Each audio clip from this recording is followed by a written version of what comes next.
And the Chiefs respond with the big hits of their own. Now, Good Chiefs support in the stadium today. let's go! News, views, and behind-the-scenes chats from Sandy Park. This is the Exeter Chiefs podcast with Rhino and Bentos. After such an amazing game at the weekend, I thought we had to jump back in the studio, Bentos. And so, welcome.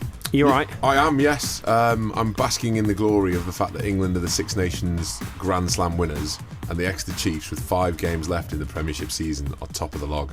Absolutely amazing. What the first thing I wanted to ask you... Well, actually, let's just do a bit of a menu of what's coming up. We're going to hear from the captain, Jack. Yep. We're going to hear from your mate, Lachie. Lachie, my best mate, me and the Lockatron. After the game at the weekend.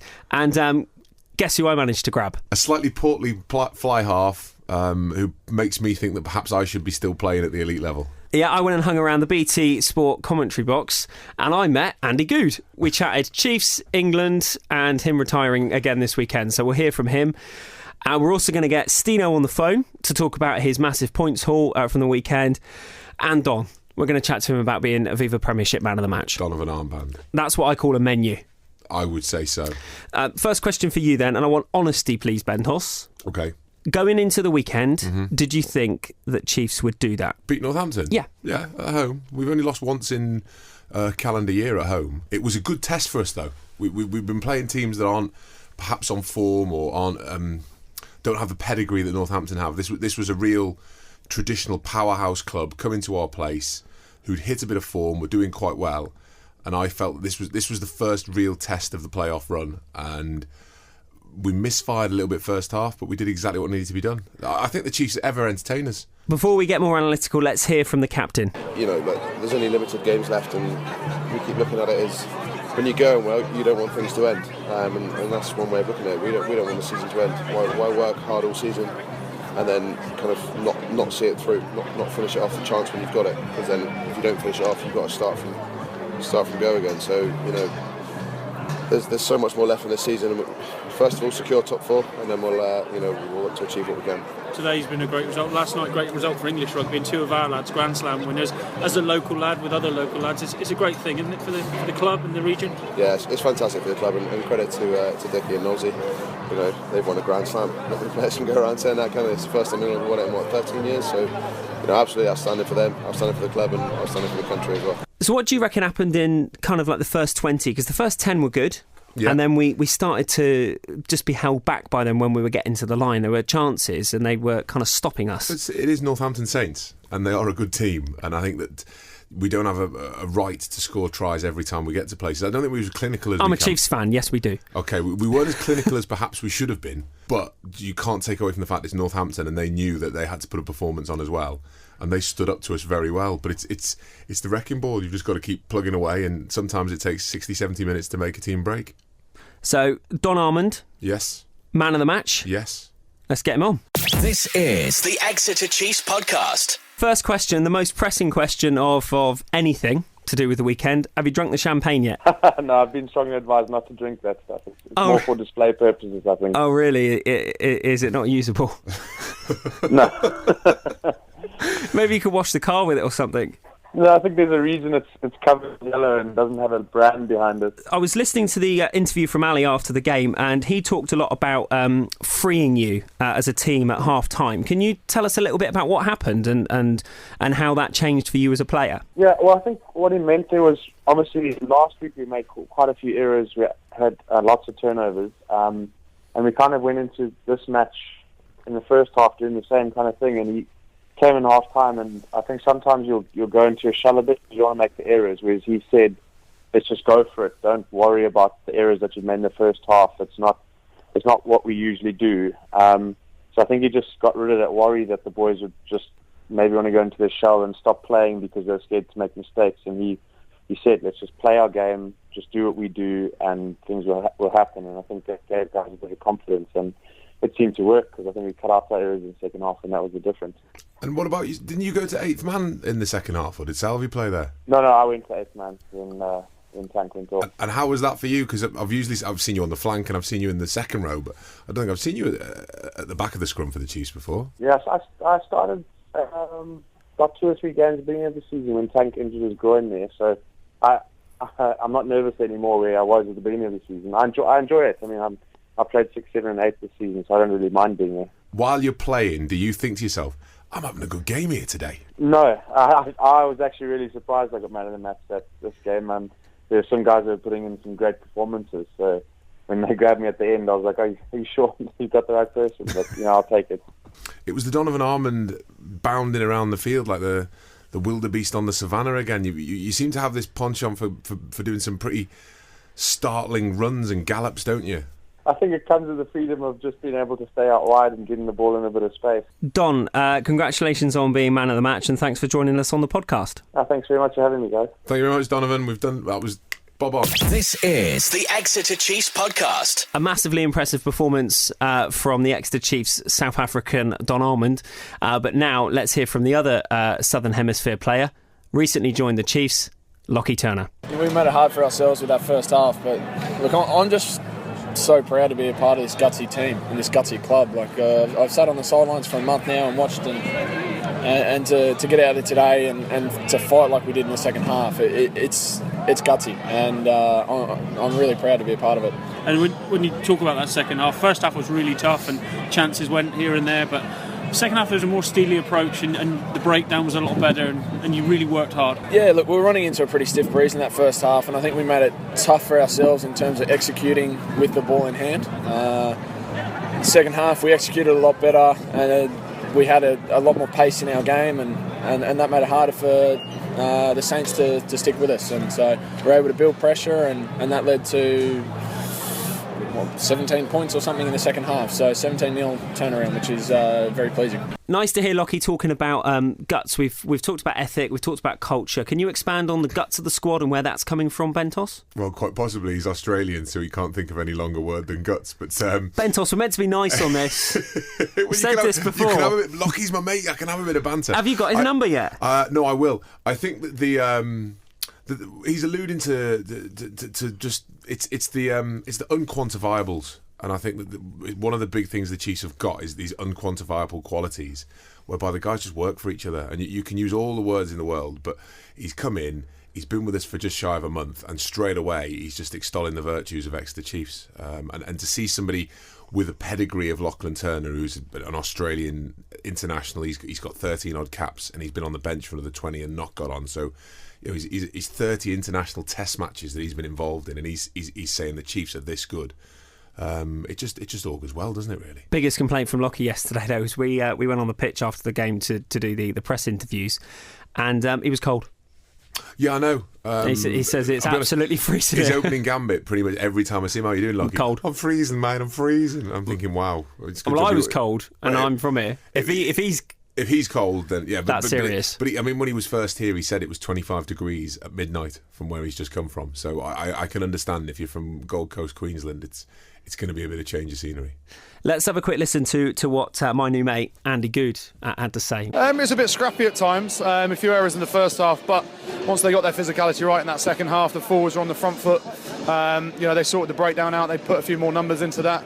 They came out comfortable winners in the end. And what do you reckon in terms of reinforcement as a top four club and a playoff club? Oh, well, I think they're definitely in the playoffs. They've obviously got a nice cushion there now. What they will be wanting to do is continue improving throughout the next few weeks to guarantee the home semi-final. And it's a pretty tough place for an away team to come down here and win. Not many teams have done it, only Saracens in the last 13 months. So, if they get some guys back fit, obviously Damon Welsh will come back and just keeping guys as fresh as they can. Announcement yesterday that you'll finish at Falcons out of contract next Sunday. How's that feeling? Is it the end now for the professional career? Yeah, it certainly is. I've had a brilliant 3 months at Newcastle, a bit of a bonus. I never really expected it once I retired originally. Spent 4 months out of the game. Felt my body had recovered enough to walk around the field up in Kingston Park. And we've had some good wins up there.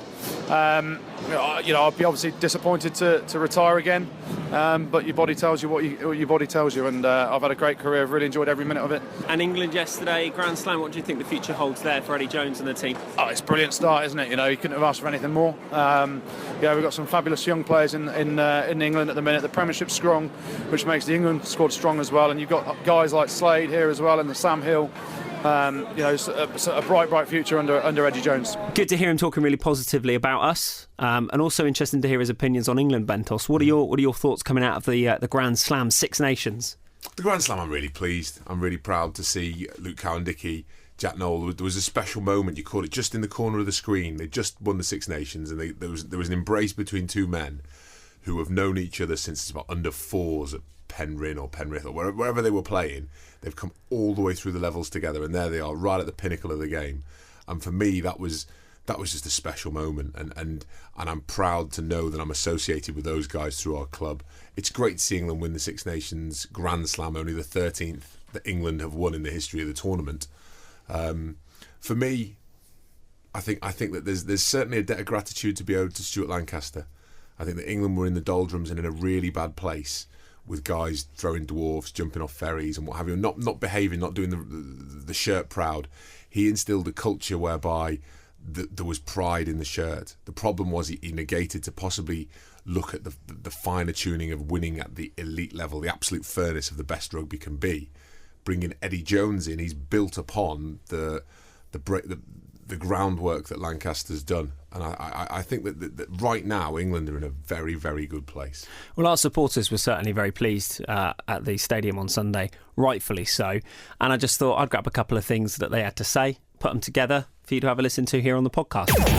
Tweet your question at Exeter Chiefs, #Chiefs Podcast. Really good start for the future with Eddie Jones, I think. Jack Noel's the best winger in the world. Mike Brown, best fullback in the world. Fantastic victory for the boys. I think it was absolutely fantastic for us to win it after 13 years. Great performance. Eddie Jones, brilliant. This is the Exeter Chiefs Podcast. I've also got some fan reaction from our game at the weekend as well, Bentos, but I think we'll save that until the end. Right now we need to look ahead. So we were great at the weekend. Yes. Came through in the second half. Yes. Top of the league. Indeed. I've saved that on my Facebook. Picture shared. Yeah, Chiefs are top. I reckon we need to talk to Steeno. Yes, I think so too. He's a favourite of the podcast. He's a bit of a friend of it now. He says he'll join us. Let's get him on. Welcome back to the podcast. Steeno, how are you, buddy? Not too bad, thanks. A bit sore after yesterday, but all right. Yeah, that was one of my first questions. Body recovered okay? So, well, 24 hours post, I don't feel too bad. The leg took a bit of a bang, but all right, all things considered. I have to say, going around the stadium after the match, lots of people saying that they're loving the performance of Steeno at the moment, and that's not just me saying that. I've got the audio. And a big thing they're mentioning is how physical you are at the moment. Is that a mental note that you've made, or is it just naturally happening? Yeah, no, well, it was obviously something that was talked about during pre-season with me. I think my physicality had to be raised a bit if I was going to play in that position. You know, because obviously Henry's a very strong lad. When he was playing at 10, he obviously shored up that position. And for me, it was very much, I've just got to get my head around it and get myself ready to put in some shots, and I'm actually enjoying it at the minute. So there's getting your head around it, Steeno, and there's putting shots on, and you are putting some shots on, mate. Oh, to be honest, I've got to throw myself fully in because I'm only 85 kilos. So when there's a guy 100 kilos in front of you, you've got to throw it all in there. But I remember being told when I was a kid that if you throw a bag of spuds, obviously the Irish in me, throw a bag of spuds at somebody's legs, it's always going to chop them down. So that was always I'm trying to use that mentality. We're going down the Spuds route. We'll be on the Tato Crisps again in a minute. Yeah, exactly, you know. We did mention it on the last podcast, and we had a bit from the press interview about you getting the record. Just formally to say congratulations on that. Thanks very much. Yeah, no, it's nice to get there. Well, you're just setting the record now, mate. Every time you kick it, you take it beyond anybody ever getting close to you, I would have thought. I don't know. It's obviously very nice. I've obviously been here a long time as well, so and I've been fortunate enough to play a few games, and Yappy obviously had set a very strong record there beforehand, and honestly I think maybe a year or so ago I was thinking, good Lord, that's a long way off, but delighted obviously to get there, and now that I'm on the other side of it I don't have to worry about it and go out now and just, like you said, try and just get as many points as possible for the club and hopefully get some results along the way. But the massive moments keep coming, don't they, because we're currently top of the league with only a few games left, and we go to a massive game this weekend. Can you sort of outline the challenges you think are going to meet us this weekend, and what sort of prep are you and the boys going to be doing when you return to training? Yeah, well, obviously Saracens are the side that have beat us at home this year, which is something we want to rectify. We did very well up there last year. We we feel we've got a game that can compete against them. Now, obviously, we don't know what team they're going to put out if they bring their internationals straight back in. You know, they have a lot of strong guys that come back who've just come off the back of winning the Grand Slam. So, you know, from their point of view, they might integrate them back in. But for us, it's about, we're quite comfortable. We know our game plan. Whenever you go to Saracens, you know it's going to be a hard physical challenge, and you're going to have to get the head down and work hard. But it's great that we can go up there and it's a top two clash. And if we can go and get a result against them, you know, you put a wee bit of daylight between yourself and them, and it's all about just trying to collect as many points now as possible to make sure you can finish as high as you can.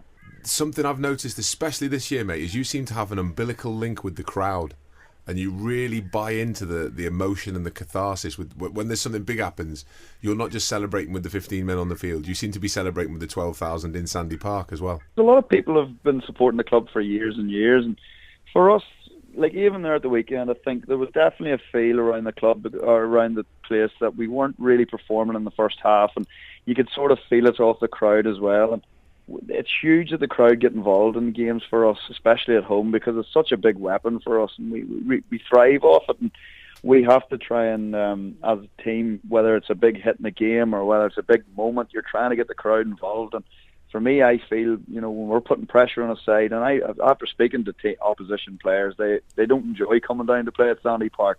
And we want that to be the way that when they come here, they know they're getting a physical test both on the field and off the field. So, and also I love to get the crowd involved as well, because, you know, they're out there supporting us, and the least we can do is go out and give our all to try and get a result for them. Best of luck this weekend, Steeno, and thanks for joining us again, mate. Absolute pleasure, boys. Take it easy.